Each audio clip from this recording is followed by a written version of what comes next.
हमारे चैनल में माया कराड़िया फिर एक नई वीडियो के साथ आज हम बात करने वाले हैं हीमोफीलिया डिजीज के बारे में। हीमोफीलिया डिजीज यानी एक ऐसी आनुवंशिक बीमारी जो कि संतति में आती है और वो माता पिता से संतति में किस तरह से वंशानुगत होती है, इस वीडियो में मैं आज आपको क्लियर करने वाली हूँ। हीमोफीलिया होता क्या है बच्चों? हीमोफीलिया जो रोग होता है, इस हीमोफीलिया में रक्त का थक्का नहीं बनता है, यानी चोट लग जाने पर रक्त बहता रहता है और रक्त का थक्का नहीं बनता है तो अंततः रोगी की मृत्यु हो जाती है। अब ये जो लक्षण है, ये लक्षण लिंग गुणसूत्र पर पाया जाता है और लिंग गुणसूत्र आधारित होने के कारण ये जो लक्षण है ये माता पिता से किस तरह से संतति में वंशानुगत होता है, इस वीडियो में मैं आज आपको क्लियर कर रही हूँ। एक्स लग्न अप्रभावी करेक्टर, एक्स लग्न अप्रभावी करेक्टर किस तरह से वाहक मादा से नर संतति को प्राप्त होता है। तो सबसे पहले मैं आपको ये क्लियर कर रही हूँ कि वाहक मादा क्या होती है। देखिए, वाहक मादा यह होती है कि खुद प्रभावित नहीं होती है लेकिन उस गुण को खुद में कैरी करते हुए आगे संतति में पहुंच जाती है, जैसा कि हीमोफीलिया में होता है। ये जो है जनक के रूप में, ये है जनक। जनक किस तरह के हैं ध्यान से देखना। जनक है इसमें सामान्य स्त्री और हीमोफिलिक पुरुष। अब इस जनक के ये जो क्रोमोसोम्स है इस पर गौर करना कि ये जो एक्स गुणसूत्र है, ये लिंग गुणसूत्रों की बात हो रही है यहाँ पे, क्योंकि एक्स लग्न अप्रभावी ये जो है लिंग गुणसूत्र पर आधारित है हीमोफीलिया डिजीज। एक्स गुणसूत्र पर हीमोफीलिया का जीन उपस्थित है, हीमोफीलिया का जीन एक्स गुणसूत्र पर उपस्थित है। वाई लक्षण जो है डोमिनेंट करेक्टर है, इसलिए इस करेक्टर को हीमोफीलिया को अभी यहाँ पर ये अप्रभावी के रूप में विद्यमान है, यानी कि ये जो है वाई ये डोमिनेंट करेक्टर है। तो ये जो है पुरुष के क्रोमोसोम्स है, एक्स के ऊपर हीमोफीलिया का जीन उपस्थित है और वाई यह है सामान्य स्त्री। देन अब इनकी संतति देखिए, देखिए संतति कैसे, संतति देखिए, सबसे पहले संतति बनेगी तो क्या होगा, युग्मक बनेंगे और ये युग्मक बन गए। इन दोनों एक्स से ये युग्मक बन गया और ये युग्मक बन गया। अब इनके द्वारा जो संतति प्राप्त होगी ये संतति प्राप्त होगी। इनके द्वारा युग्मक बने हीमोफिलिक पुरुष है तो इसके पास एक्स के ऊपर एच लगा हुआ है हीमोफीलिया का जीन और वाई, ये इसके गैमेट्स बन गए, ये बन गए यहाँ पर पुरुष के युग्मक। अब देखिए इनका क्रॉस, इस एक्स क्रोमोसोम से इस एक्स एच का क्रॉस एक्स एक्स एच, यानी कि दोनों एक्स है और इस एक्स के ऊपर हीमोफीलिया का जीन उपस्थित है। तो ये जो संतति यहाँ पर उत्पन्न हुई है ये पुत्री होगी, दोनों एक्स एक्स क्रोमोसोम्स हैं और एच यहाँ पर लगा हुआ है, इसका मतलब ये पुत्री होगी, वो वाहक होगी। चलिए आगे बढ़ते हैं।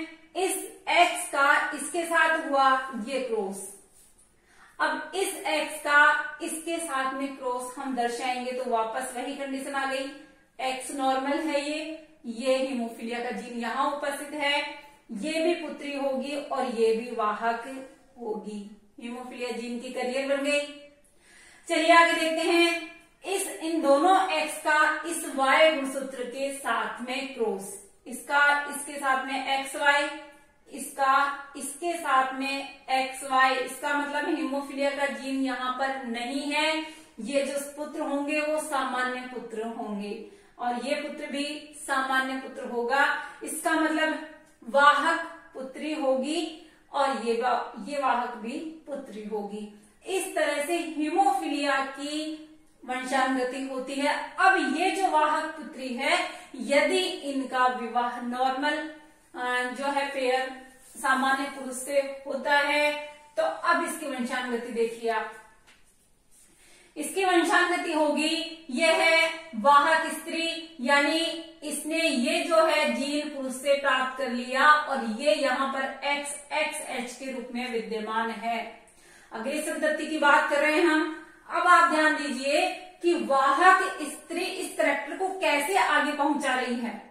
वाहक स्त्री है, ये X और ये XH गैमेट्स बनेंगे, ये बन गए युग्मक।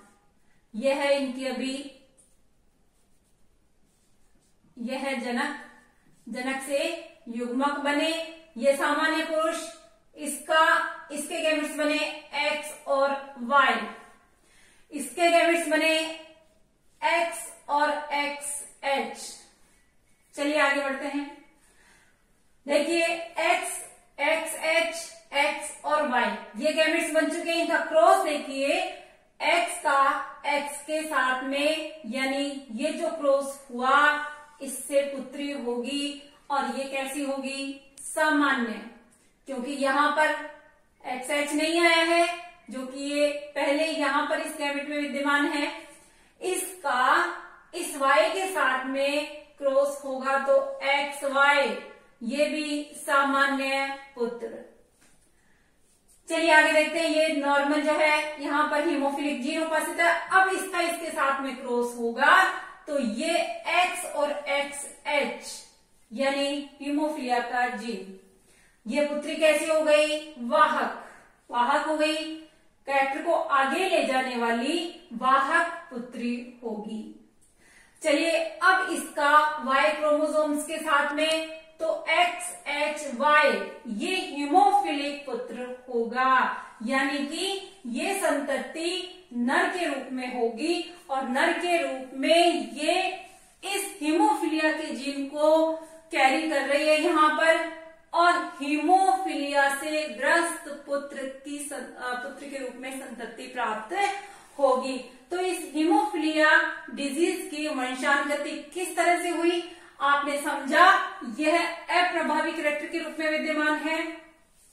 हीमोफिलिक पुरुष में सामान्य स्त्री से विवाह हो जाने पर इसकी वंशानुगति हुई, जिसमें वाहक पुत्रियां यहाँ पर पैदा होती है। ये वाहक स्त्री का एक नॉर्मल पुरुष से विवाह हुआ और इस तरह से गैमेट्स बने और यहाँ पर ये सामान्य पुत्र और सामान्य पुत्री का जन्म हुआ। वाहक पुत्री और हीमोफिलिया से ग्रस्त जो है पुत्र के रूप में यहाँ संतति प्राप्त होती है। गाइस, अप्रभावी कैरेक्टर के रूप में यह हीमोफिलिक पुरुष में रहता है क्योंकि ये Y यहाँ पर डोमिनेंट है, ये प्रभावी है। बात समझ में आ रही होगी। हीमोफिलिया क्या है? हीमोफिलिया यानी चोट लग जाने पर व्यक्ति में रक्त का बहते रहना और थक्का नहीं बनना, जिसकी वजह से रोगी की मृत्यु हो जाती है।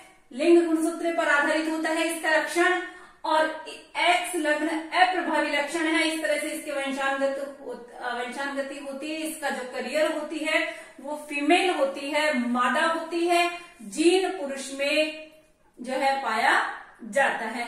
इस तरह से वाहक मादा जो है इस हीमोफिलिया से के रोग को आगे किस तरह से वंशानुगत करती है, कैसे संतति में आता है, ये आज आपने समझा। इसको आप नोट डाउन कर लीजिए ताकि इस रोग के और क्या लक्षण है, क्या जो है इसकी जानकारी है वो मैं आपको देती हूँ।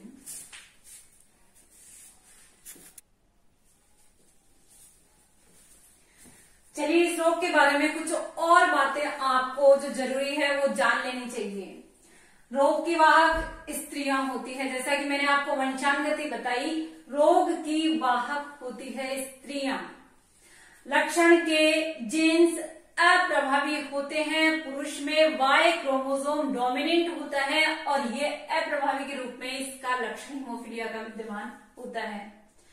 पुरुष में X क्रोमोसोम पर यह जीन उपस्थित होता है और Y पर ये जीन नहीं पाया जाता। क्लियर है?